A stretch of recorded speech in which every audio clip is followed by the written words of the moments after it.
get through the gears, incapable of making all right decisions, and having bad ideas. Now it's 3 in the morning, and I'm trying to change your mind. Left you multiple missed calls until my message you replied. Assalamualaikum warahmatullahi wabarakatuh. Shalom, Om Swastiastu, Namo Buddhaya, salam kebajikan. Baik, perkenalkan kami dari kelompok 5. Saya Kalinaca sebagai pewawancara 1. Saya Riha Datu Aisyah sebagai pewawancara 2. Saya Mela sebagai kameramen. Nah, pada kesempatan kali ini kami akan melakukan sesi wawancara bersama narasumber kita yang kebetulan beliau adalah seorang tenaga kesehatan yang berstatus sebagai ASN di lingkungan Kementerian Pertahanan Republik Indonesia. Nah, melalui wawancara ini, di sini kami akan menggali perjalanan hidup serta proses panjang yang telah beliau lalui sehingga beliau berada di posisi yang sekarang, di mana posisi beliau sekarang adalah posisi yang diimpikan banyak orang. Nah, baik, pada kesempatan kali ini sudah hadir bersama kita narasumber yang akan kita wawancarai pada sore hari ini. Nah, ada pepatah mengatakan tak kenal maka tak sayang. Tak sayang karena tak kenal. Nah, alangkah lebih baiknya kakak bisa perkenalan diri terlebih dahulu, Kak, biar tahu gitu namanya siapa, pekerjaannya apa dan lain sebagainya. Oke, baik. Sebelumnya terima kasih atas pertanyaannya. Perkenalkan, saya CPNS Dinda Olino Firmita. Saya berasal dari Melawi. Kemudian umur saya sekarang 23 tahun, status belum menikah, dan sekarang saya bekerja di Rumah Sakit tingkat 4 120702 Sintang. Seperti itu. Kemudian perkenalan dari kakaknya. Mungkin tanpa berlama-lama lagi kita akan masuk di dalam sesi sesi tanya jawab ya, tanya jawab diskusi, bukan sih tanya jawab, lebih kayak wawancarai kakaknya. Di sini ada pertanyaan, Kak, untuk ini berkaitan dengan langkah awalnya, Kak. Boleh dong kakak cerita bagaimana perjalanan pendidikan kakak, menyelesaikan pendidikan sekolah kakak? Jadi setelah saya tamat SMA, saya melanjutkan ke Istikara Sintang, yaitu prodi D3 Kebidanan. Karena saya dari dulu memang inginnya itu menjadi tenaga kesehatan, gitu.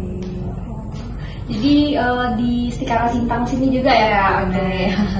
Nah, kemudian apa yang melatar belakangi kakak untuk memilih jalur pendidikan tersebut, Kak?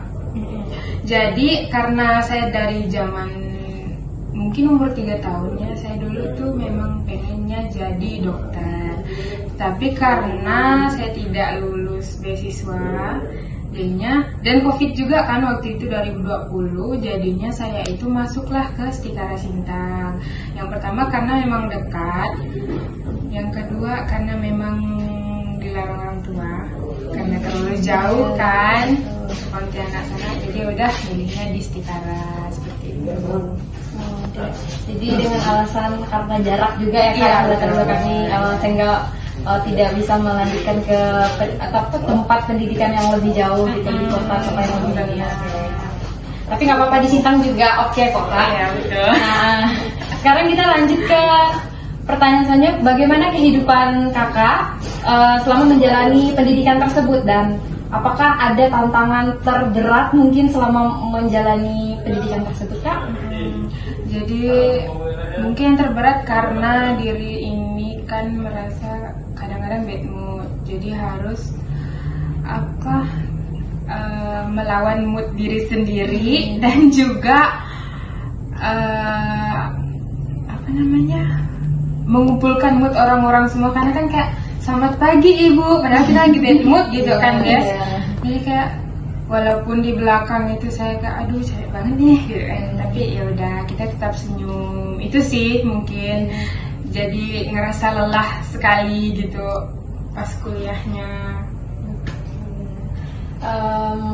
Kemudian selama proses pendidikan tersebut, apakah ada momen-momen di mana kakak hampir menyerah gitu kan. Nah, kemudian ketika kakak hampir menyerah di posisi tersebut, apakah maksudnya apa solusi kakak untuk bisa menghadapi menghadapi hal tersebut gitu kan, untuk bisa tetap bertahan gitu kan, walaupun kan di posisi di usia-usia muda itu pasti kan sering suka menyerah tuh kan, kayak nggak bisa ini nggak bisa itu segala macam kan, putus asa dan lain sebagainya pasti pernah ada gitu kan. Nah kalau di posisi kakak zaman itu boleh dong diceritain gimana kak?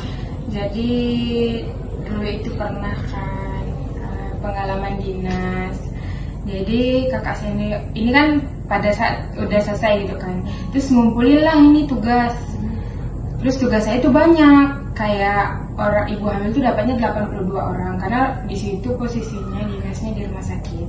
Nah, jadi dapatlah saya segitu kan. Kak, ini nih Kak, segini yang saya dapat ANC-nya gitu kan.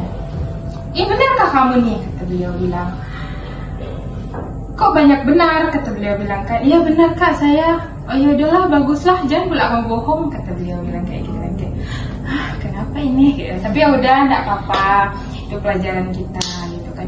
Pernah juga waktu itu saya memang salah saya sih kan, karena saya tidak bisa istilahnya tuh mengenal ini yang mana yang urgent, yang mana yang enggak gitu kan. Jadi waktu itu saya nunggunya itu dari malam, karena saya dinas malam, sampai sekitar jam 12 pagi ibu hamil melahirkan anak pertama. Nah, pada saat jam berapa ya, jam 8 pagi kalau nggak salah ingat itu, ada juga ibu yang melahirkan anak ketiga. Nah saya kan di situ kan saya kayak ngerasa, oh aku setia aja lah sama ibu ini gitu kan, karena aku udah nunggunya dari awal gitu kan. Nah nggak kepikiran nih sama ibu yang melahirkan anak ketiga, padahal yang anak ketiga itu kan lebih cepat gitu kan. Jadi dimarahin lah sama kakak seniornya gitu kan. Kamu tuh nggak tahu ya gimana primi sama yang multipara ini, kata dia bilang kan, kayak kok udah semester 3 belum bisa-bisa, kata beliau gitu kan. Itu di situ sempat ngedown gitu kan. Tapi oh berarti kalau yang kayak gini ini harusnya kayak gini. Jadi di situ saya belajar. Kemudian saya belajar lagi selain yang itu kan. Jadi saya istilahnya itu memperkaya lagi ilmu saya dengan belajar, membaca, atau kadang search di Google, anything lah ya, kayak gitu. Wow, luar biasa ya, ada banyak momen-momen yang menyakitkan ya, yang buat sakit hati, tapi keren banget kakak ini ya, karena bisa melewati setiap fase-fase itu kayak, oh gitu kan. Mungkin kalau nggak semua orang bisa loh kak, kayak mungkin kalau udah digituin ada yang udah nggak mau lagi, gitu kan, gini segala macam kayak gitu kan. Mungkin kita lanjut ke pertanyaan selanjutnya kak. Nah dari kan beberapa momen-momen, nah di dalam pengalaman kakak selama menempuh pendidikan tersebut kak, ada nggak yang paling membentuk kakak, yang paling berpengaruh dan membentuk kakak sampai menjadi diri kakak yang sekarang ini kak, dari setiap pengalaman yang ada gitu? Yang jelas sih karena di Istikara ini kan diajar untuk disiplin. Bahkan sampai baju ini disetrika harus gini kan, harus gini, terus harus tajam. Kemudian kakinya juga di bagian lipat